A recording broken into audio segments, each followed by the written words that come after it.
오늘 우리에게 주신 하나님의 말씀은 요한복음 11장 17절서부터 27절까지 봉독합니다. 예수께서 와서 보시니 나사로가 무덤에 있은지 이미 나흘이라. 베다니는 예루살렘에서 가깝기가 한 오리쯤 되매 많은 유대인이 마르다와 마리아에게 그 오라비의 일로 위문하러 왔더니 마르다는 예수 오신다는 말을 듣고 곧 나아가 맞되 마리아는 집에 앉았더라. 마르다가 예수께 여짜오되 주께서 여기 계셨다면 내 오라비가 죽지 아니하였겠나이다. 그러나 나는 이제라도 주께서 무엇이든지 하나님께 구하시는 것을 하나님이 주실 줄을 아나이다. 예수께서 가라사대 네 오라비가 다시 살리라. 마르다가 가로되 마지막 날 부활에는 다시 살 줄을 내가 아나이다. 예수께서 가라사대 나는 부활이요 생명이니 나를 믿는 자는 죽어도 살겠고 무릇 살아서 나를 믿는 자는 영원히 죽지 아니하리니 이것을 내가 믿느냐? 가로되 주여 그러하이다. 주는 그리스도시요 세상에 오시는 하나님의 아들이신 줄을 내가 믿나이다. 아멘. 할렐루야. 오늘 말씀은 요한복음 11장 17절서부터 27절 사이의 말씀, 부활과 생명이신 예수 그리스도에 대하여서 은혜의 말씀을 나누도록 하겠습니다. 오늘 본문 말씀을 자세히 보게 되면 예수께서 와서 보시니, 그러니까 나사로가 병들었다 할 때 예수님은 오실 생각을 않고 오히려 이틀 동안 다른 데 갔다가 나흘째 되는 날 온 거죠. 그러니까 주님께서는 두 가지를 보고 있는 거예요. 그 병은 분명히 죽을 병인데 예수님의 시간과 예수님의 시각 속에서 볼 때 저 영원한 생명이신 예수님, 에고 에임이라고 말을 하시는 거예요. 이 요한복음의 특징이 에고 에임이라는 것인데 그 에고 에이미가 한 7, 8군데 나와 있어요. 그런데 예를 들면 요한복음 6장에서는 나는 생명의 떡이다. 나는 무엇이다. I am 이렇게. 그걸 보고 에고 에임이라고. 에고라는 건 나는이라는 뜻이고 에임이라는 것은 am이래. I am 이런 뜻입니다. 그것 또한 요한복음 8장에 가게 되면 나는 세상의 빛이라. 나를 따르는 자는 어둠에 붙잡히지 않는다 이런 말씀을 하십니다. 참 놀라운 얘기죠. 어둠에 붙잡히지 않도록 노력해라 이게 아니라 나는 생명의 빛이니까 나를 따르는 자는 어둠에 붙잡히지 아니할 것이다. 그러니까 붙잡는 무엇이 어둠의 배후에 있는 것이죠.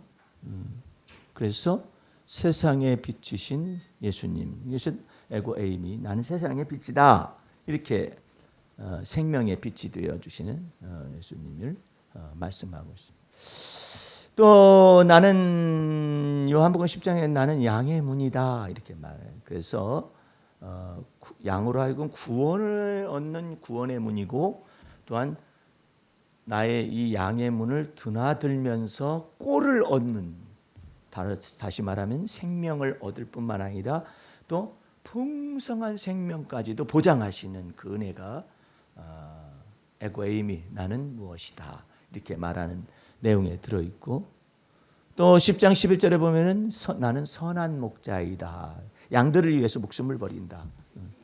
누가 나의 목숨을 빼앗는 것이 아니라 나는 버릴 권세도 있고 찾을 권세도 있느라. 말이 정확해요. 이 하나님의 말씀을 이렇게 읽다 보면은 정교함을 알 수가 있어요. 아니 나는 선한 목자다. 양들의 목숨을 버린다. 그러면 그냥 그렇게 단순하게 하면은 버리는가 보다. 그렇게 하면 되잖아요. 그런데 사람들의 오해의 이 여지가 머릿속에 있어요. 그러니까 누가 내게서 빼앗는 것이 아니다. 응? 그게 아니라 나는 버릴 권세도 있고 얻을 권세도 있느니라. 이것을 누구한테 받았느냐? 내 아버지에게서 계명으로 받았느니라. 정말 이 두뇌 예수님의 사람이 되신 예수님, 인자가 되신 예수님이란 뜻이에요. 그 예수님의 두뇌 속에 하나님의 성령을 한량없이 부어주기 때문에 그 하나님 아버지에 대하여서 정확무후한 그와 같은 것을 가지고 오셔가지고 아주 불투명한 인간들과 더불어 대화를 나누고 있어요. 재미난 얘기를 하나 짧게 해주면은 우리가 지금 군부 독재 시절, 민간 독재 시절서부터 우리나라는 시작됐어요. 이승만 독재로부터 시작돼가지고 그 저기 4.19 그거와 더불어서 이제 5.16 군사혁명으로 말미암아서 군사 독재로 이제 들어가가지고 수십 년간의 세월을 보냈잖아요. 그렇게 보내는 것 가운데서 이 무지하던 그 백성이라고 말을 하면 안 되죠. 왕이나 있었을 때나 백성이라고 그러는 것이죠. 민중들이라고 그러죠. 민중들이 깨어 일어나야 하는 그와 같은 것들이 전부 다 죽음을 통하여 피를 통하여서 나타났어요. 근데 이와 같은 것 가운데서도 이 두뇌가 열려지지 않는 거예요. 그래서 광복절 기념식사에서 박정희가 기념식을 하고 있는데 이제 문세광인지 뭔지 하는 사람이 나타나 가지고 총을 쐈는데 이제 유경수 여사가 맞았잖아요. 근데 박정희는 그 저기 방탄 그곳에 이렇게 있었기 때문에 박정희 때 쏴봤자 이 방탄 그곳에 때문에 뭐 그렇게까지 저것은 안 될 텐데 어쨌든 유경수 여사를 보고 막 총을 난사를 해가지고 이제 마침 죽게 됐는데 그때만 해도 전부 다 국무원 나라의 국모가 다 죽었다고 이렇게 표현을 했죠.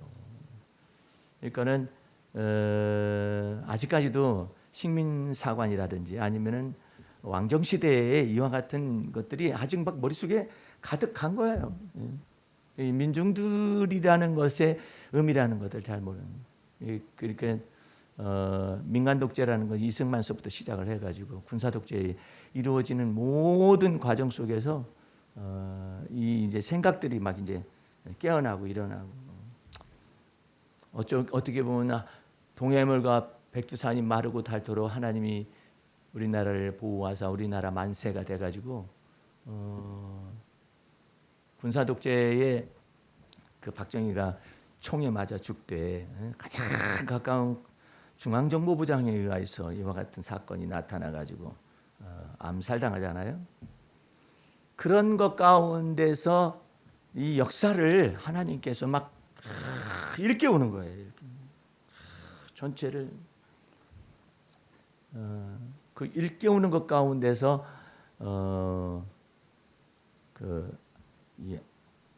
저기 하나님의 역사가 보이지 않게 이 대한민국이라는 이와 같은 것 속에서 나타나고 있죠. 군사 독재가 끝나면은 다 끝날 것 같죠. 이제 민주투사들이 정권을 잡고 뭘 하든지 무엇을 하든지 간에 어쨌든 정권을 잡고 간다 할지라도 여러 가지 보이지 않는 부정부패들이 있어요. 그것을 견뎌낼 만한 그런 높은 도덕성이 있느냐? 그런 것도 아니에요. 그럼에도 불구하고 하나님은 계속해서 뭘 주시느냐면은 이 대한민국 속에 풍년을 일단 딱 주시고. 근데 내가 군사 독재 때에 박정희 때에 나도 그 시대를 지나왔으니까 아니 그 저기 막 저걸 외우게 하는 거예요. 막 강제로 막 외우게 못 외우면은 큰일 날 거예요.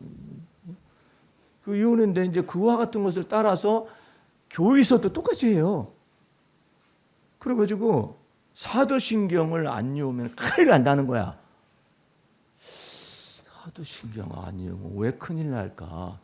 그러면 사도신경보다도 더 방대하게 쓰여진 성경을 외우라 가지. 그러면 큰일 날 거 아니야. 그렇지만 그것이 전부인 줄 알았어요. 사도신경을 안 외우면 큰일 난다. 그리고 암송을 해야 한다. 근데 왜 그건 갖다 붙이는가 몰라요. 사도신경은 언제든지 까먹지 말고 외워야 한다. 신조다. 그래가지고 사도신경이 전부인 줄 알았어요.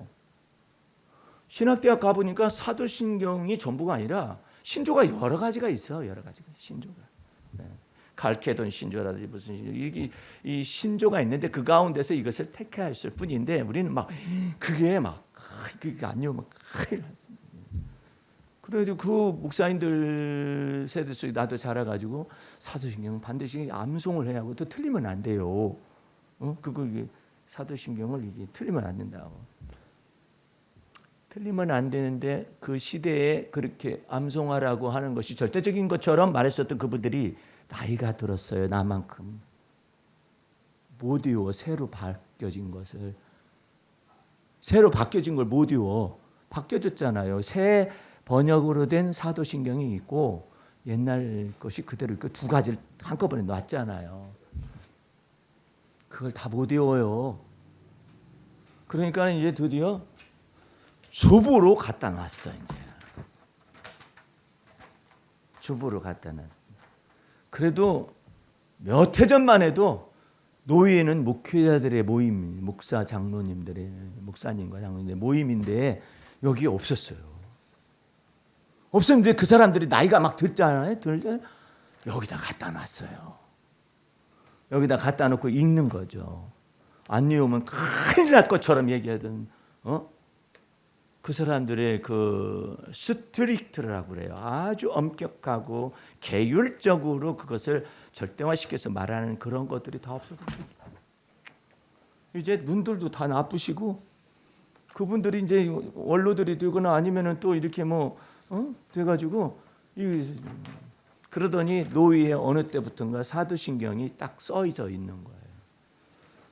성만찬하고 일부 예배를 노예할 때 일부 예배 드리고 2부에 이제 회의 업무를 처리를 합니다. 근데 일부 예배 때 예배를 드릴 거 아니에요. 단에 서 있는 노회장 목사님서부터 저보다 다 읽으십시다. 그래가 읽고 앉아있어요. 왜 그걸 절대화했는가 몰라. 내가 아는 어떤 목사님은 주일날을 안식일로 바꿨어요. 주일날 썬데이를 사베스데이 그러니까 안식일 개념으로 바꾼 거예요. 누가 바꿨냐? 당신이 바꾼 거예요. 예. 그래가지고 만약에 주일을 한번 이제 거기까지면 그 해도 그냥 그런가 보다라고 이제 생각할 이게 큰 일이지만 그런가 보다 생각을 했는데 거기다가 하나를 덧붙이기를 뭘 덧붙였느냐? 이게 덧붙이는 게 문제라. 주일날 빠뜨린다는 것은 하늘에 사닥다리가 있는데 그 사닥다리 하나가 빠지는 것이다. 봤어? 어떻게 봤대 그분은? 네? 나는 그런 교회에서 자라봤어요. 네. 어떻게 빠지는? 나는 하늘에서 야곱에게 꿈에 사닥다리가 하늘로부터 땅에 야곱이 자는 데까지 내려왔더라. 거기서 천사들이 오르락 내리락 하더라. 그런 것까지는 봤는데 사닥다리에 그거 하나가 빠져가지고 그런다는 것은 몰랐었거든요. 근데 그분이 해외 여행을 가면은 어쩔 수 없이 어디 가서 예배를 드릴 때도 없는 그런 형편과 사정이 되어져가지고 있게 되면은 합리화해버리죠. 정당화해버리죠. 왜? 당신이 그걸 갖다가 덧붙인 거야. 덧붙여가지고 큰일 난다고. 왜 그러느냐? 교회에 빠지지 않게 하려고. 오늘 늦은 사람이 있는데 그 사람들은 그런 교회 가서 한번 훈련을 좀 받아볼 필요성이 있어. 어떤 목사님은 11시 딱 되잖아요. 문 닫아 걸어버려. 그럼 어디 가서 그 사람들은 예배드렸지? 교육관에 가서 TV 보고 예배드리라.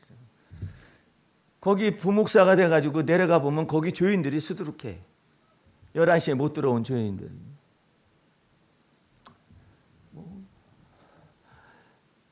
시간을 지키는 거 중요한데 그것을 절대화시키려는 이와 같은 것들을 우리는 막 가지려고 그러거든요. 근데 세월이 지나가지고 합리화를 시키고 정당화를 시키고 막 이런 것들 있잖아요. 아니 일본의 오염수도 마찬가지. 아니 일본에서 자기들이 하고 싶은데 왜 우리가 막 문을 막 다 여는 거야? 그렇게 해도 좋다고. 아니 일본에 있는 지금 후쿠시마에 있는 어민들은요 난리가 났어요. 반대가 60-70%를 넘어가요. 그거 방류하면 안 된다. 어? 당장 자기네들의 문제잖아요. 후쿠시마 거기 오염수를. 그런데 그걸 갖다가 이 오염수를 갖다가 한국에서 이제 파견한 놈들 있잖아요. 그러면 그 사람들이 가가지고 그것을 정교하게 이것을 검사하기 위해서 갔다라든지 이런 것이 아니라 여행을 간 거다. 이게 보통 일이 아니에요. 그래서 참 너무나도 희한한 일들이 벌어집니다. 이런 것 가운데서 여러분과 나는 주님을 바라보는 걸 계속 경건의 연습을 해요. 왜냐하면은 이 나라가 아까 여기 기도를 대표 기도를 했는데 대표 기도를 할 때 이렇게 기도를 해요. 이 대통령에게 우매한 것이 임하지 못하도록 막아달라고 기도를 해야 하는 거예요. 예? 대통령이 우매하다고 기도하면 안 돼요. 그럼 대통령 모독죄에 우매한 것이 지배하지 못하도록 우리 주님께서 막아달라고. 그 이유가 뭐냐? 하나님이 언약하셨어요. 하나님이 보호하사 우리나라 만세 이렇게 애국가 속에서도 동해물이 마르고 백두산이 하도도 주님께서 이렇게 아름답죠. 너무나 아름답죠. 나는 하나님께서 그 우리를 충수 그리고 몸에 이제 그 뭐라 그러죠? 충수를 다른 말로 하면은 여기 그 복강경 수술을 해가 충수를 요즘은 떼낸다고 그러는데 그것처럼 이렇게 대륙판에다가 우리나라를 조그마한 이렇게 붙여놨잖아요. 이렇게 붙여놔. 일본은 아예 섬나라고 우리는 섬이 아니에요. 우리는 그냥 반도죠, 반도. 예, 그것을 이렇게 붙어 있잖아요. 제주도는 섬이죠. 근데 이게 붙어 있고 그 다음에 또 일본이 쫙 지도상에서 보면 쫙 이렇게 태풍이라든지 이와 같은 것을 막을 수 있도록 지도상에 보면 이렇게 다 밑에서부터 쫙 감싸 안고 있거든요. 거기에 우리나라가 이렇게 붙어 있잖아요. 엄청난 놀라운 하나님의 은혜가 그 속에 있는 거예요. 대륙에만 있어도 그냥 그런데 우리는 대륙에서 해양으로 나아갈 수 있는 모든 것이 다 열려져 있는 거예요. 삼면이 바다가 되잖아요. 대륙에도 붙어 있잖아요. 그러니까 이게 두려운 나라예요. 아주 놀라운 나라예요. 근데 이것을 다른 열국을 정복하러 가기 위해서 뭐 어쩌고저쩌고 그러고 하기 위해서 있는 것이 아니라 대륙으로 주님께서 이 주의 복음의 말씀을 증거하시는 계기와 삼면이 참 이게 태평양 막 이게 다 열려져 있잖아요. 그쪽으로 열려져 가지고 섬들이 하나님을 앙망하는 날들이 아니 여러분들 우리만 예수 믿으면 어떻게 섬들 사람들 예수 믿어야 하잖아요. 그러니까 섬들이 여호와를 앙망한다라고 이사야서나 시편에서는 표현을 하고 있어요. 정말 하나님은 어쩌면 그렇게 말씀을 그렇게 아름답게 하시나 몰라. 섬들이 여호와를 앙망하리니. 근데 그 가운데서 놀랍도록 하나님이 이처럼 은혜를 주셔서 반도적인 입장에다 넣어가지고 대륙으로 진출할 수 있고, 아마 일본이 그 우리와 같은 대륙에 붙어 있는 데였으면 벌써 다 잡아먹고 말았을 거야 다. 대륙을 섬에서 건너와 가지고 반도를 삼아 가지고 제2차 세계대전을 일으켜 가지고 이 난리를 치는데 벌써 그랬을 거예요. 우리는 침략하러 가지도 않고 막아서잖아요. 계속 막아서. 그런 것 가운데서도 그냥 그 중국 사람들이 그 거기를 방문해서 얘기들을 들어보면은 조그만한 것이 그냥 밀어버리면은 그냥 밀려 떠밀려 내려갈 만한 조그만 나라라는 거지. 더군다나 한반도 속에서도 반절이잖아요. 우리 대한민국은 사우스 코리아니까 이게 반도에서 조그만한 나라에서 하나님이 보호하사 우리나라 만세가 나타나는데 이게 뭐 전부 다 예수 믿는 나라라면은 할렐루야 했겠죠. 그런데 만세라고 표현을 다 했잖아요. 그런데 거기에서 반토막의 반도의 반토막인 이 나라에서 뭐 쇠철강이 뭐 많이 나는 것도 아니고 그런데 여기에 뭐 참 되게 희한한 나라예요. 대한민국이. 거기에 무슨 저기가 뭐가 필요해요? 예? 아니 자동차 회사가 뭐가 몇 개씩이나 필요하느냐고. 한 개만 있으면 되지. 여기 소비하려면은. 근데 몇 개씩 해가지고 세계를 향해서 나간다고 막 그냥 열심을 다해서 하고 그냥 그 다음에 또 선박사는 또 다 죽은 것 같은 막 부도 나고 막 그럴 것 같은데 그 속에서도 그냥 살려주고 이와 같은 일들을 행하는 거 보면 참 놀라운 일이죠. 이런 놀라운 것 가운데서 하나님께서 여러분과 나의 마음의 눈을 열어주시기 위해서 예수 피로 말미암아 우리 마음의 죄악을 씻어주시고 양심의 악을 씻어주시고 죽은 행실을 씻어주시고 조상의 유전한 망령된 행실까지 다 씻어서 하나님 앞에서 속죄함을 받게 하시고 의롭다함을 받게 하시고 큰 구원을 얻게 하시고 영원한 생명을 주셔서 우리 속에 막 개입해 들어오신 거예요.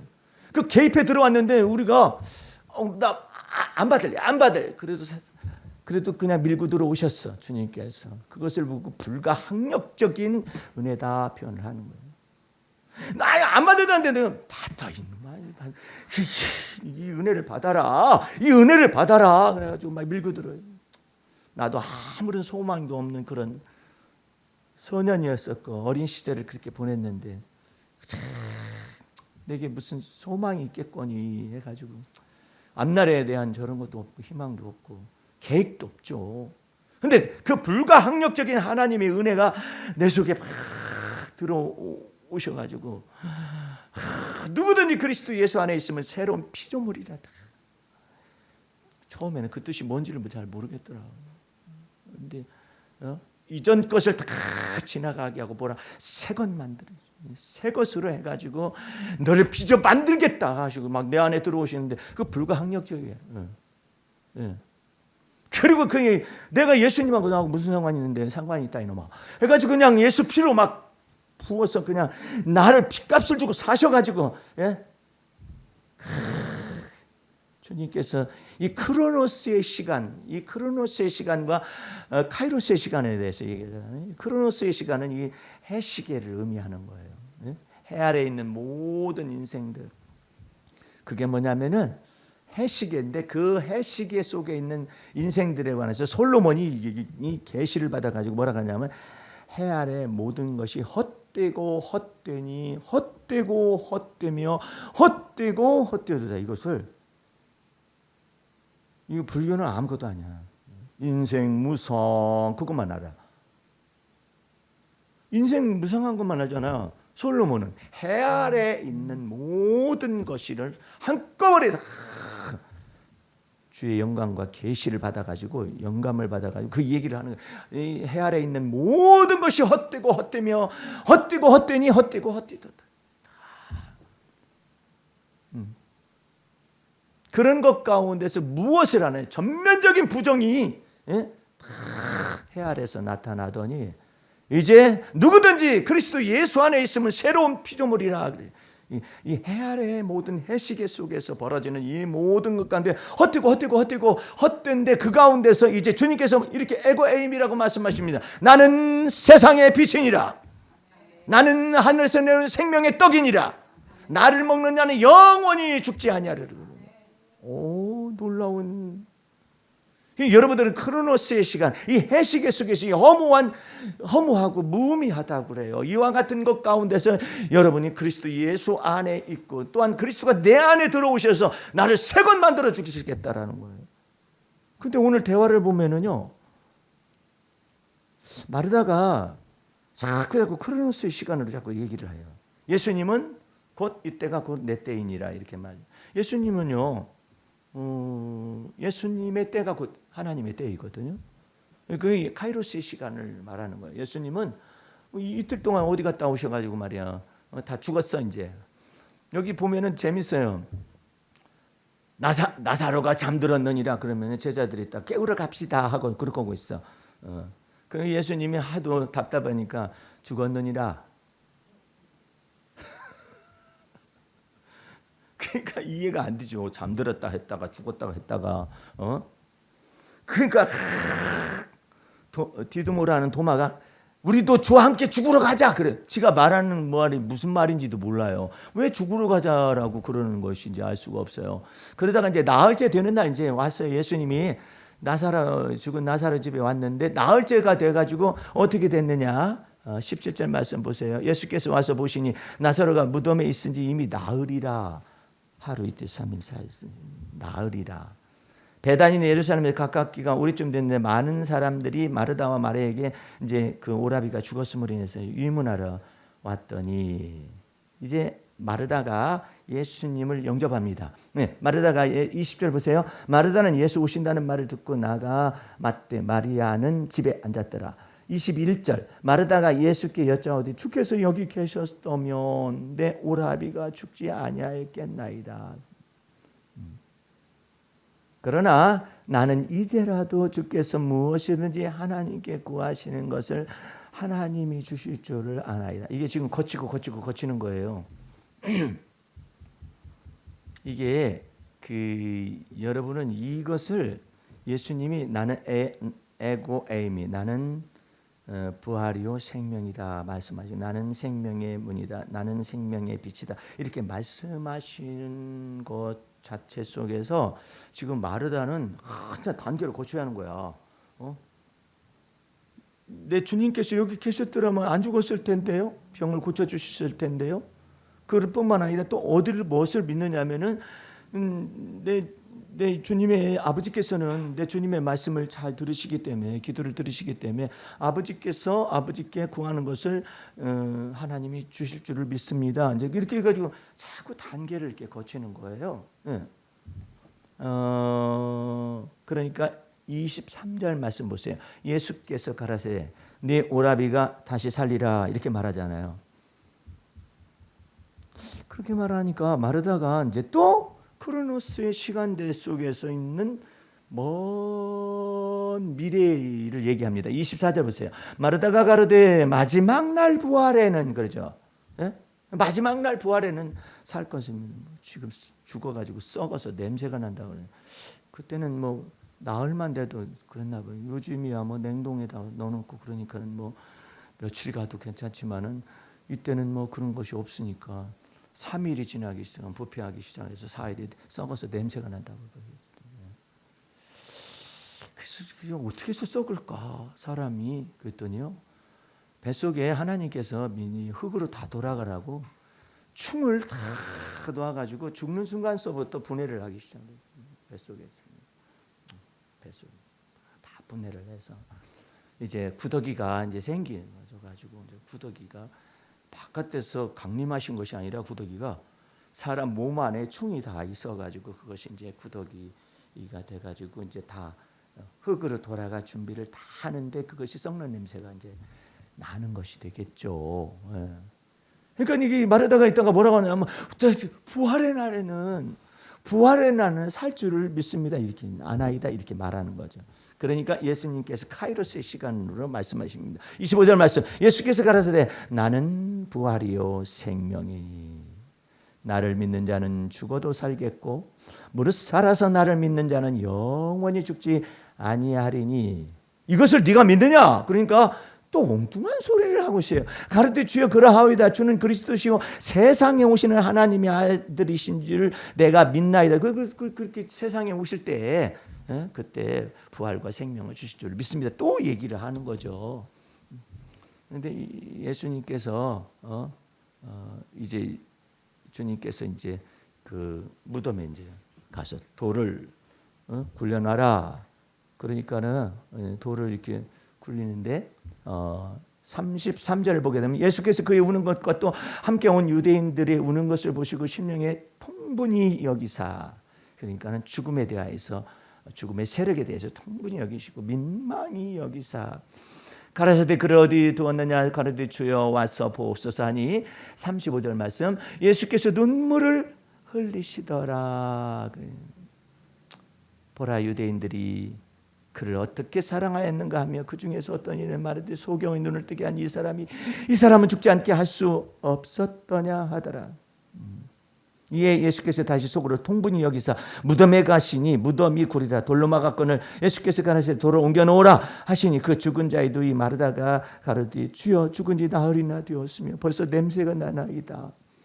예수께서 가라사대 내 말이 네가 믿으면 하나님의 영광을 보리라 하지 아니하였더냐. 돌을 옮겨 놓고 난 다음에 아버지가 내 말을 들으신 걸 감사하나이다. 42절 말씀 항상 내 말을 들으신 줄 내가 알았나이다. 그러나 이 말씀 하옵는 것은 둘러선 무리를 위함이니 곧 아버지께서 나를 보내신 것을 저희로 믿게 하려 함이니이다. 이 말씀을 하시고 큰 소리로 나사로야 나오라 부르시니 죽은 자가 수족을 배로 동인 채로 나오는데 그 얼굴은 수건에 쌓였더라. 예수께서 가라사대 풀어놓아 다니게 하라 하시니라. 할렐루야.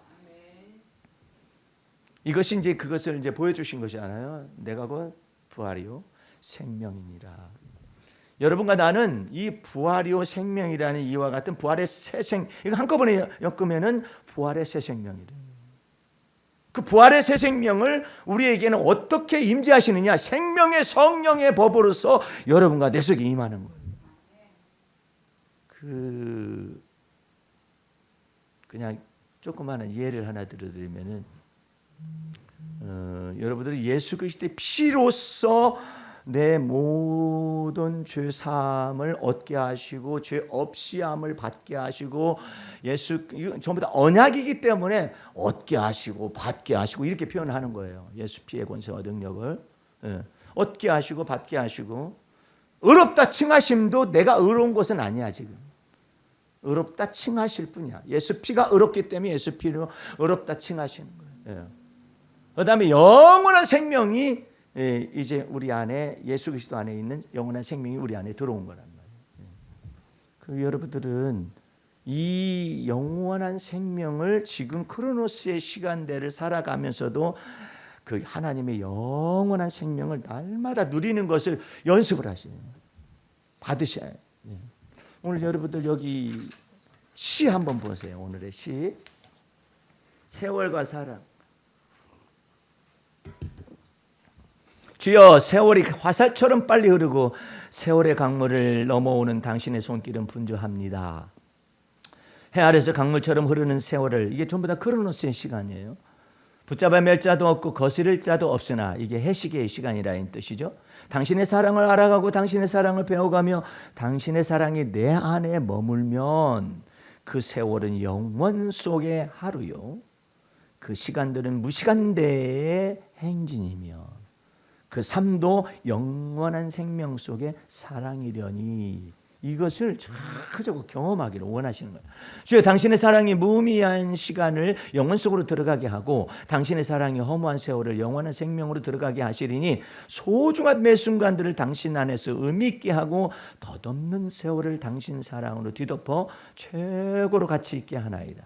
이 사랑의 불은 많은 물이 꺼지지 못할 것이며 홍수라도 엄물하지 못하리니 이 사랑을 재산과 바꾸려 하는 자는 수치를 당할 것이며 믿음, 소망, 사랑 이 세 가지는 항상 있을 것이로되 그 중에 제일은 사랑이로다. 우리 여기 노지사님이 아주 흥미진이라는 이야기를 내게 얘기를 했는데 이 예수 피의 권세와 능력을 권세와 이 능력이라고 그랬어요. 다시 예수 피의 이 흘리심은 그 안에 권세와 능력을 내장하시기 위해서 어떤 권세느냐? 죄를 씻어내는 권세, 죄를 씻어내는 능력. 어디에? 뇌 속에 여기에 장애가 있거나 아니면은 이것들을 고치시고 치유하시고 얽매이기 쉬운 죄악을 풀어주시고 자유케 하시는 그 은혜와 진리가 예수 피의 권세와 능력 안에 있거든요. 그러니까 예수 피의 권세와 능력을 삥 돌아가면서 말하면 안 돼요. 예수 피의 권세와 능력을 직접 내 마음에 있고 내 입에 있게 하면 우리 주님께서 이걸 고치셔요. 여러분의 두뇌를 고치십니다. 그러려면 어떻게 하냐면 고백을 해요. 자백을 해요. 네. 만일 우리가 하나님 앞에 우리 죄를 자백하면 하나님은 미쁘시고 의로우사. 뭐 때문에 미쁘시고, 아니 우리 죄를 자백했는데 뭐가 분노를 하시고 진노하셔야지 왜 미쁘시고 의로우실까요?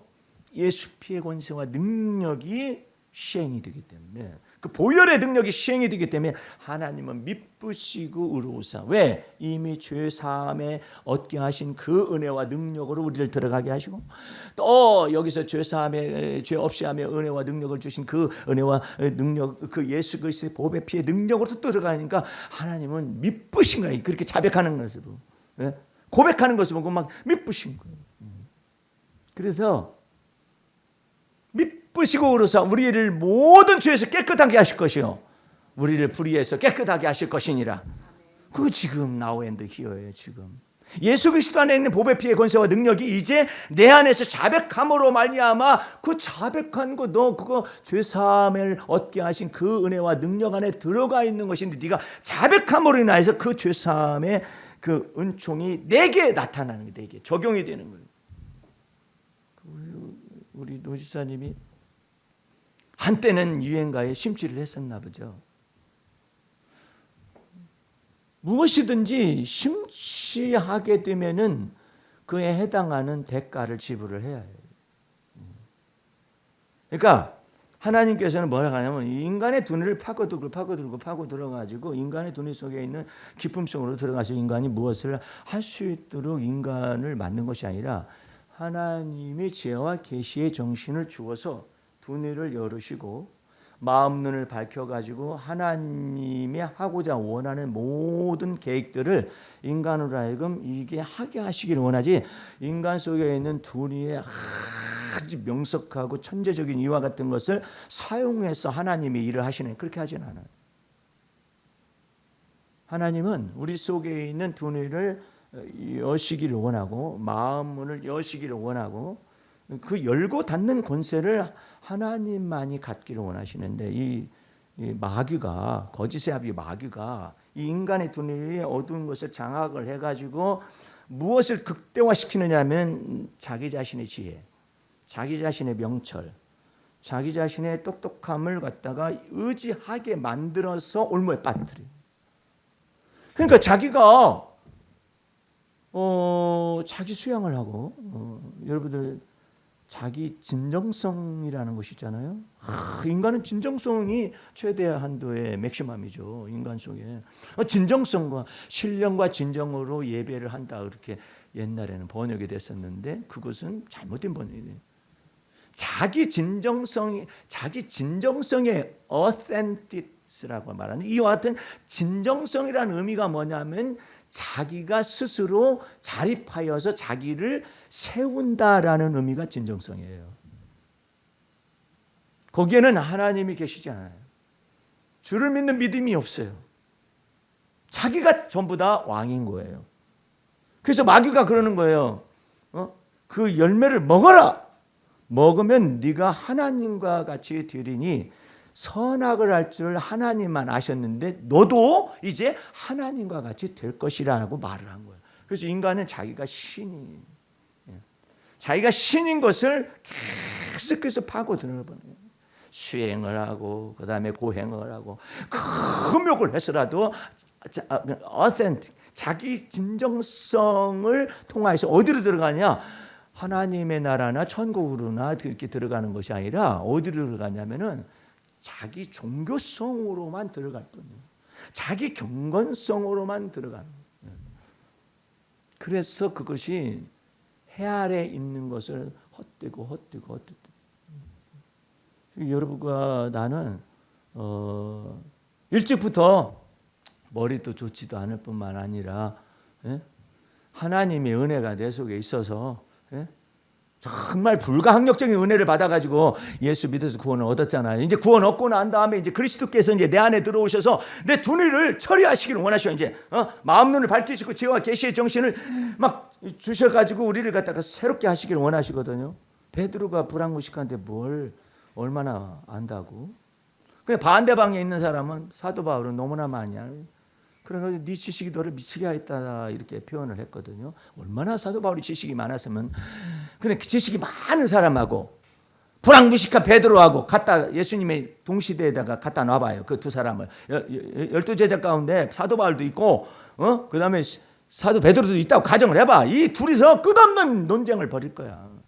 네가 대가리가 멍청해서 너 모르는 거야. 그리고 여기는 네가 알면 얼마나 안다고. 너 무리를 걸어봤어? 그러면 끝나버려 그냥. 무리 걸어봤냐고. 무리를 못 걸어봤다. 그런 것도 못하는 것이 뭘 안다고 까불어. 끝없어. 다른 제자들이 믿습니다 하고서 그거 있을 동안 사도 바울이 연구하고 앉아 있어요. 주의 말씀을 연구해가지고 어떻게든지 간에 자기 것으로 만드는. 그래가지고 될 일이야 그게. 그게 아니라 지혜와 계시의 정신을 주어서 우리 마음 눈을 밝혀가지고 예수 그리스도 안에는 하나님의 은혜와 이 모든 걸 다 알게 하시는 거예요. 베드로는 불황무식했지만 그 영원한 생명이신 예수 그리스도께서 베드로에게 말하는 거예요. 베드로의 그 크로노스의 시간대에 자기의 운명적인 삶 그것으로 살아가는 거죠. 어부가 됐으면 끝까지 어부가 하다가 그냥 물고기 잡아먹고 그냥 살다가 죽는 것이지 뭘 그래요. 부모도 없었어요. 베드로는. 안 들어가 베드로가 부모가 없었어. 그래서 장모 집에 얹혀서 살았다고. 동생은 아예 그냥 장가도 못 가고. 장모 집이 괜찮게 살았나 보죠. 그러니까 베드로가 예수님 쫓아다니는 거 보면 장모가 우습게 알아. 저것이 뭐냐? 물고기 잡아서 그냥 먹고 살 거나 할 것이지 뭐하러 쫓아다니냐? 저 젊은 사람한테 뭐가 이게 쫓아다니는가? 이랬을 거 아니에요. 그 때가 되니까 예수님께서 어떻게 때가 되니까 뭐가 되냐면 베드로 장모가 죽을 병과 같은 열병이 피버스라고 하나. 이 열병이 막 열이 막 엄청나게 올라가지고 거의 죽게 됐어요. 죽게 돼가지고 예수님이 딱 갔었을 때 그와 같은 상태에 있으니까 열병을 꾸짖지 못했어요. 예수님은 그냥 저기 그 어떤 귀신아 내쫓아라 하는 것보다도 그 병을 막 꾸짖어 버렸어. 그 병이 다가 아이고야 놀라운 일이죠. 병을 꾸짖으니까 베드로의 장모의 열병이 즉시로 나와가지고 봉사를 하는 거예요.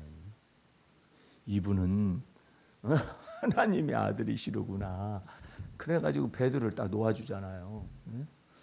베드로가 그냥 어깨가 착 올라. 그렇지만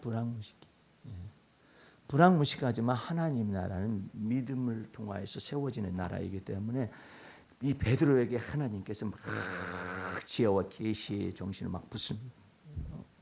그래가지고 지가 알지 못하는 말이 팍 나와.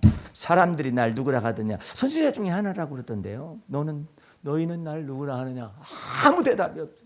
아무 대답이 없는 베드로의 입에서 갑자기 터져 나오는 거예요. 저는 그리스도시요. 지가 언제부터 알았다고? 살아계신 하나님의 아들이십니다. 여러분들 그 지혜와 계시의 정신을 왜 하나님 아버지께 부으실까요? 그리스도에 대한 조망무한 하나님의 마음, 하나님의 계시를 명확하게 주기 위해서 혈육의 지혜를 사용할 수가 없는 거예요. 이 혈육의 지혜는 너무나도 혼잡된 게 많아요. 혼합된 게 많아요. 똑똑하다 할지라도 그냥 내일 일을 어떻게 알아? 그러니까 하늘에 계신 내 아버지께서 네게 알게 하셨느니라. 이 놀라운 은혜를 베드로가 그냥 꾸면서 살아가는데 엄청 그 속에서 주님께서 네 신앙 고백 위에 교회를 건축할 것이고 내가 네게 천국 열쇠를 주느니 이 놀라운 은혜를 받았잖아요. 그래가지고 내가 그리스도 안에 있는 바 하나님의 은혜가 깊은 데 들어갔잖아. 이제 그런데 그리스도가 내 안에 오십니다. 그리스도가 내 안에 오셔가지고 나를 막 다루기 시작하는. 여기 우리 노지사님이 유행가를 이렇게 부르는데, 근데 문제는 나는 안 부르고 싶은데 속에서 계속 부르잖아요. 뇌에 파고 들어온 거예요. 예. 이게 파고 들어온 것이거든요. 근데 주님께서 노지사님에게 왜 그것을 보여줬느냐 하면은 그것을 주님께서 내 모든 병을 고치시고 내 모든 죄를 사하시며 그게 병물과 학력적 은혜가 예수 그리스도의 피권세 아래 있는 것이잖아요. 그걸 시편 103편에서 다윗이 막 실어서 하나님께 노래를 했거든요. 근데 그것을 갖다가 거기서 끝나는 게 아니에요. 예. 영화와 존귀로서 내 머리에 관을 씌우. 여러분, 영화와 존귀로서 관을 씌우지 머리에다 씌우지 어디다 씌워?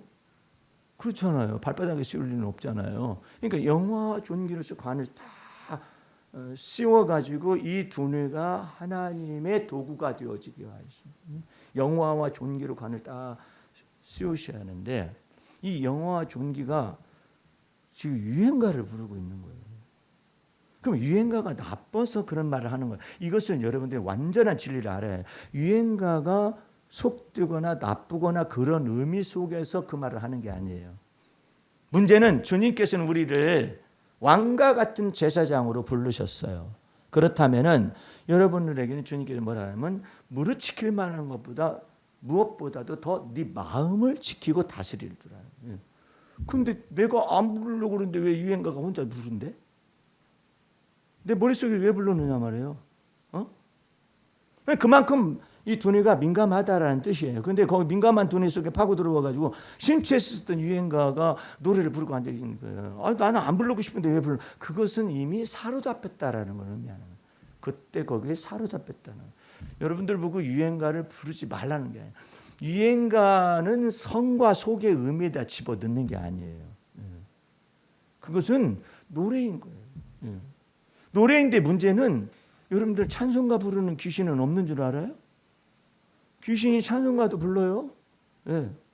그러니까 찬송가냐 유행가냐를 따라서 그것을 갖다가 속되다 아니면은 성스럽다 이렇게 말하면 안 된다 이 말이에요. 문제는 내가 어디에 사로잡혔느냐 이 말이야. 왜 사로잡혀가지고 나는 안 부르고 싶은데 왜 노래를 부르고 앉아 있어 내 속에서. 내 두뇌 속에서 뭐가 노래를 부르고 앉아 있는 거잖아요. 이게 틈을 탔다 그래. 이 마귀로 틈을 타지 못하게 하라고 그래. 믿음을 굳세게 해서 마귀로 쫓아내고 마귀로 너희 속에 틈을 타지 못하게 하라. 할렐루야. 근데 그것이 나한테서 아니 내가 그리스도 예수 안에서 나 왕 같은 제사장인데 내 머리를 왔대 누가 지멋대로 막 여기서 막 뒤 흔드는 거야. 막 분노가 나잖아요. 그러면 여기에 마귀가 틈을 타가지고요. 계속 그것을 막 내 속에서 막 조종을 해요. 서양 사람들이 가장 싫어하는 것이 뭐냐면 컨트롤이라는 단어예요. 사람과 사람 사이에 컨트롤을 하려고 그런다. 이것은요 굉장히 무례한 임폴라이트라고 아주 무례한 거예요. 그러면 이 사람들은 직접 얘기를 해요. 너 왜 나를 컨트롤하려고 그래? 그러니까 사람과 사람 사이 속에서 컨트롤을 한다라는 것은 지가 나보다 우위에 있거나 내가 너보다 열등하다라는 걸 의미하는 거 아니냐? 예를 들어 쉐어링은 다르죠. 근데 컨트롤을 하려고 하는 거예요. 우리 이제 그 테니스를 하다 보면요 별난 사람이 다 있어요. 이 컨트롤하는 것들이 집에서부터 시작된 사람은 나와서도 그래요. 컨트롤 하려고 자꾸 그래요. 아니 왜 그걸 못 칩니까? 쥐는 못 쳐요. 지가 말해놓고 못 쳐. 그러면 내가 그건 왜 못 칩니까? 그러면 기분 나빠해요. 아니 당신이 말할 때는 내가 기분 나쁜 건 몰라? 그런 사람은 혼 내줘야 해요. 그래서 유독히 그런 사람이 있어요. 왜냐하면 컨트롤 하려고 그래요. 자꾸. 아니 복식이니까 못 쳐. 가장 기본이 뭐냐? 테니스의 복식에서 가장 기본이 뭐냐면은 나는 네볼을 치는 거예요. 네볼을 쳐야지. 내가 네볼을 칠 수 있어서 그러는 거 아니에요. 그러다가 상대방의 파트너가 못한 것을 담당을 일부러 하는 거예요. 그런데 내가 네볼을 치는 것이 기본이란 말이에요. 그런데 아니 이게 상관을 하고 계속 간섭을 하잖아요. 그러면은 그것도 못해요. 그러니까 이거 컨트롤 하려고 하는 것은 굉장히 위험한 거예요. 컨트롤 한다는 말을 다른 말로 바꾸면 조종하려는 거예요. 주님은 우리 안에서 자유를 주시면서 지혜와 총명을 주시고 자유를 주시고 선택할 수 있게 하시거든요. 내가 내 앞에 선택을 두겠다. 복과 저주를 두겠다. 이게 선택을 두시잖아요. 그런데 이 사람은 외국 사람이 가장 싫어하는 것이 뭐냐? 왜 너 나를 컨트롤하려고 그러냐? 그 무슨 말? 나도 내가 있다는 거 아니에요. 근데 왜 컨트롤하려고 그러냐? 컨트롤하는 게 아니라 어드바이스를 하려고 하더라도 컨트롤 어드바이스를 선을 넘는다는 뜻이잖아요. 컨트롤한다는 것이. 그런 때는 예의를 지켜야 해요. 내가 저기를 무슨 좋은 얘기를 해줘도 되겠습니까? 그래가지고 상대방이 그래요, 나 좀 필요해요. 그래가지고 말하면은 그때 이제 해준다든지 그렇게 하는 것도 정도껏 얘기해야지 그냥 할 수는 없는 거야. 컨트롤할 수가. 그러니까 컨트롤하는 거 싫어하는 거예요. 근데 마귀는 그 조종을 하려고 그래. 조종을. 그래서 이게 자꾸 주님은 우리 안에 너희가 내 제자가 될 것이 참 진리를 알면 진리 안에서 너희가 자유하리라 그랬잖아요. 내가 너희를 갖다가 주장하려는 것이 아니라 너희를 갖다가 죄로부터 자유롭게 하기 위하여 주님께서 예수 십자가에 죽으셨다라고 얘기하시잖아요. 아니 죽으실 때까지 다 샀잖아요. 샀으면서도 주님께서는 우리 속에서 소위 말해서 무리하시지 않으셔요. 내가 동의를 해야 해요. 그러니까 다윗은 그걸 잘했어요. 다윗은 무슨 했냐? 하나님이시여 내 속에 오셔서 나를 아시고 다 위탁하잖아요. 내 마음과 생각의 뜻이 어떤가를 살피시고 시험하사 내 마음을 아시옵소서라고 아예 위탁을 했단 말이에요. 그러니까 주님께서는 다윗을 막 다루기가 좋은 거예요. 만들기가 좋은 거예요. I will make you 만들기 좋다는 거예요. 베드로도요. 주님 앞에 납작 엎드렸잖아요.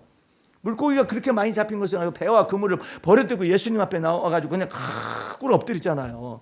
주여 나는 죄인이로소이다 하면서 전부를 다 드리는 거 아니에요. 그러니까 주님께서 만드시기가 좋은 거예요. 만들다가 승질 나면은 나 안 할래요. 야 이놈아 너 그때 와가지고 너 죄인이라 해가지고 다 나를 따라오는 거 다 약속했지 않냐 해가지고 연단하기고 그러기가 쉽잖아요. 근데 여기서 노래를 부른다는 유행가를 그걸 왜 내가 하고 싶지도 않는데 왜 하느냐 말이야. 그런 것들은 전부 다 나를 조종하려고 하는 것 세력들이 들어온 것이거든요. 그와 같은 것들이 있음을 주 예수 그리스도의 보배로운 피의 능력 안에 자백하고 고백해서 이 두뇌까지도 씻어줄 수가 있다는 것을 믿으면 주님께서 우리 속에 뭘 만드느냐? 정한 마음을 창조하시고 정직한 영을 새롭게 하시는 이거 알아요. 그거 위해서 주님께서 들어오신 거예요. 그러면 그거 지금 왜 그것을 갖다가 지금 이것을 연습을 시키느냐? 이게 지금 내 속에서 들어와 가지고 속살거리고 지절거리는 모든 세력까지도 내가 자백하고 고백하기만 하면 도설하기만 하면 주 예수 그리스도의 보배로운 피가 내 두뇌를 씻어주네요. 예? 이런 것까지 주 예수 그리스도의 피권세와 능력이 역사할 것을 마음속에 믿어야 한대요. 여러분들이 하나님 예수 그리스도의 시간 속으로 들어가서 나는 부활이요 생명이니 이 속으로 들어가기를 원한다면은 여러분들은 반드시 이 부분 속에서 주님 앞에서 이것을 자백하고 고백하는 것이 엄청 필요한 거예요. 이것을 그러면 예수 그리스도의 보배로운 피가 나를 갖다가 씻어 주실 것이 어디를 씻느냐는 첫 번째는 마음을 씻고요. 그다음에 두뇌를 씻어요. 두뇌를 씻는 데까지 두뇌를 씻는 데 기분과 감정과 더러운 기분이라든지 아니면 기질이라든지 이런 것들도 다 씻어줄 수가 있음을 마음속에 믿어야 해요. 예. 다윗이요 요 말씀만 하고 말씀을 죄를 큰 죄가를 범했어요. 그 죽어 마땅한 죄악을 범했어요. 그러고 난 다음에 깊숙이 회개하면서 무엇을 깨달았느냐면 이 죄가 어디로부터 왔을까? 이 엄청난 죄악이 어디로부터 왔을까? 그래서 깨달아보고 그러니까 하나님이 조명을 해보니까 모친이 죄 중에서 나를 잉태하였으며 내가 죄악 중에 그래서 출생하였구나 이것을 알았어요. 그것을 알고 고백을 하기 시작을 했어요. 주님, 제가 이와 같은 모친 죄 중에서 나를 잉태하였고 죄악 중에서 내가 출생한 죄인임을 이제서야 더 깊숙이 알게 되었나면서 막 침상을 적시듯 눈물로써 침상을 적시면서 막 침상이 썩도록 저 앞에서 회개 자복을 하면서 그 죄악의 원죄까지 막 들어간 거야. 아, 이게 거기서 내 어머니 뱃속에서부터 내가 죄악 중에 출생했고 모친 죄 중에서 나를 잉태한 것이었구나. 이와 같은 전체를 발견하고 그 다음에 자백하고 고백하고 시인하기 시작을 했어요. 시인하기 시작했더니 하나님께서 놀라운 그리스도 안에 있는 새 것된 은혜를 다윗에게 주시기 시작을 했어요. 자, 우리 그것만 찾아보겠습니다. 시편 22편을 가보세요.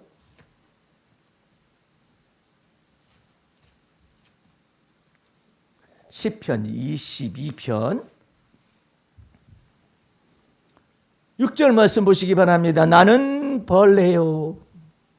죄악 중에 출생하고 모친이 죄악 중에서 잉태하여서 나는 벌레요. 사람이 아니라. 여기까지 낮아져 봤느냐고. 머릿속을 파먹는 벌레가 있는지 없는지. 예? 사람이 아니라 사람의 회방거리요. 백성의 조롱거리입니다. 나를 보는 자는 다 비웃으며 입술을 삐죽이고 머리를 흔들며 말하되 저가 여호와께 부탁하니 구원하실 걸 저를 기뻐하시니 건지실 걸 하나이다. 이와 같은 상황 속에 죄 중에서 나를 잉태하시고 모친 죄악 중에 나를 내가 출생했다는 그것까지 연결되어진 인생이 될 수도 있는데 여기에서 그리스도 예수 안에 있는 새로운 성령의 조명이 9절에 나옵니다. 오직 주께서 사람들은 나를 삐죽거리고 조롱하고 회방하고 벌레이고 사람이 아닌 것처럼 이렇게 쫓겨다니고 미물처럼 이렇게 다니고 있지만 오직 주께서 나를 못해서 나오게 하셨나이다. 할렐루야. 내 모친의 젖을 먹을 때에도 힘있게 의지하게 하셨어. 젖 먹을 힘이라는 말이 있잖아요. 의지하게 하셨나이다.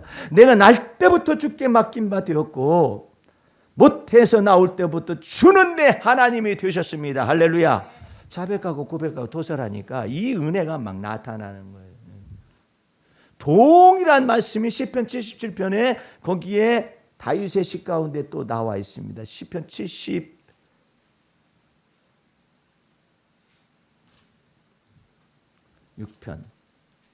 71편에 가시. 71편 5절 6절을 보시기 바랍니다. 주 여호와여 주는 나의 소망이시오 나의 어릴 때부터 지시라. 내가 어릴 때부터 지시라. 내 모친에서부터 내가 모태에서부터 주의 붙드신 바 되었으며 생각해봐요. 여러분들 거꾸로 생각하면요 뱃속에서 죽을 수도 있잖아요. 나오고 난 다음에 죽어서 사산될 수도 있잖아요. 근데 어쨌든 주님께서 나를 붙들어 주셔가지고 나왔어. 주의 취하여 내신 바 되었사오니 나는 항상 주를 뭐 할 것입니다? 찬송할 것입니다. 나는 무리에게 이상함이 되었으나 주는 나의 견고한 피난처시오니 주를 찬송함과 주를 존숭함이 종일토록 내 입에 가득하리이다. 내가 산자의 세상에 있으며 할렐루야 하나님의 은혜 볼 것을 믿었도다. 그렇게 살아가세요. 네? 적어도 죽지는 않았잖아. 그죠? 적어도 죽지는 않았잖아요. 예? 적어도 죽지 않았을 뿐만 아니라 아예 죽지는 않았을 때 겨우 그만큼만 입에다가 찬송을 담을 것이 아니라 주께서 모친에게서 뱃속에서부터 나를 취하여 내셨습니다. 그래서 제가 오늘날 이렇게 있습니다. 예? 죄악 중에 출생한 것은 운명과 팔자에 속할지 몰라도 그러나 나는 그리스도 예수 안에서 주님께서 나를 취하여 내셨다. 그것이 막 새로운 놀라운 영적인 해석이 들어온 거예요. 나는 주님께서부터 나를 못해 붙으신 바 되어져 가지고 내가 이렇게 살아서 주 앞에서 이렇게 경배하고 있다고. 여러분들은 주 안에서 이와 같은 놀라운 은혜를 가지고 9절까지 가시기 바랍니다. 9절 다 같이 한번 읽어보겠습니다. 시편 거기 71편 9절 시작. 나를 늙은 때 버리지 마시며 내 힘이 쇠약한 때 떠나지 마소서. 할렐루야. 그거 얼마나 놀라운 은혜예요. 내가 주님께 구한 거 몇 가지가 있어요. 여러분에게 살짝 소개해. 주님 원컨대 주의 뜻이 있다면 나로 하여금 지팡이 짚지 않게 해달라고.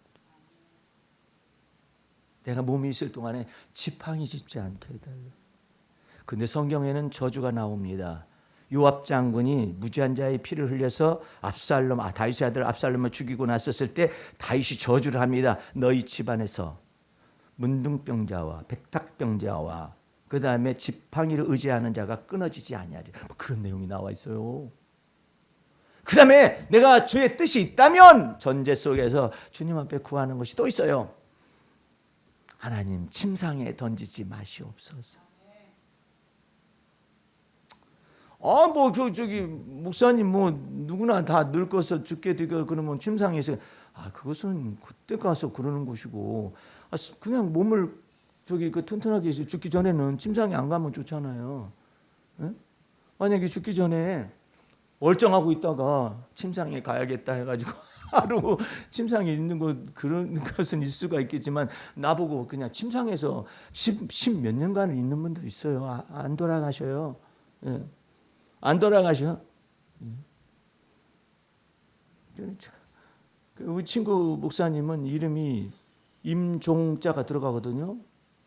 부흥사였었는데 그 교회에 시험이 들었어요. 왜냐하면은 그 10 몇 년 동안 그 시아버지가 안 돌아가셔요. 집사님. 그렇게 이제 부흥에 참석을 안 해요. 그리고 그 집안 식구들 전체가 다 그 본인도 그러고 그 침상에 누워 계시는 시아버지도 그러고 그 집안 전체가 다 합의를 했어요. 뭐라고 합의냐면 빨리 주님 나라 갔으면 좋겠다. 그래 담임 목사님한테 부흥회 동안에 얘기하니까 이 임종자가 들어간 목사님이 가가지고 나는 그 은사라고 말할 수는 없는데 주님 나라에 가시도록 이렇게 기도는 하면은 이상스럽게 빨리 소천하시더라고요. 그러면 오십시오 해가지고 그 자손이 집사님이 오라고 그래가지고 예배를 딱 드리고 그날 기도를 하고 이제 돌아와가지고 이제 다음 날 집회를 준비하잖아요. 그 밤에 주님께서 데려가셨어요. 그 침상에 오래 있는 것도 참 힘들어, 그죠? 근데 요한계시록에 보면은 하나님이 징계할 때 뭐가 있느냐면 내가 너를 징계하여서 침상에 던질 것이다라는 말이. 나는 그걸 싹 빼서 주님 내 사는 동안에 몸에 열심히 훈련을 할 테니까요. 지팡이 짚지 않게 해. 그러면 뇌가 공공해잖아요. 뇌가 문제가 생기면 지팡이를 짚게 되죠. 중풍이라든지 이런 거 이렇게 되면은 그 다음에 침상에 던지지 않았으면 좋겠다고 보험을 주님 앞에 막 들어놓고 기도를 하고 그래요. 그랬더니 주님께서 내게 감동을 주셨어요. 그러려면은 먹거리 잘할 것이고 그 다음에 근육 훈련해라. 근육 훈련해라. 운동을 잘해라. 스트레칭을 잘할 수 있도록 하고 몸을 이완해서. 오늘 여러분들 주님께서 나는 부활이요. 예수님께서 나는 생명이니 말씀하셔요. 멀리 있는 것을 가까이서 주님 앞에서 경험하라고 말씀하십니다. 그 부활의 새 생명을 매일의 삶 속에서 경험하는 여러분과 제가 되기를 주의 이름으로 축원합니다. 기도하겠습니다. 우리 하나님 아버지 감사 찬미 올립니다. 예수께서는 부활이요 생명이니 나를 믿는 자는 죽어도 살 것이며 살아서 믿는 자는 영원히 죽음을 보지 않으리라 말씀하여 주셨사오니 부활의 새 생명으로 날마다 충만함을 받으며 그 삶을 살아갈 수 있도록 돌보아 주옵소서. 예수님의 이름으로 기도하였습니다. 아멘.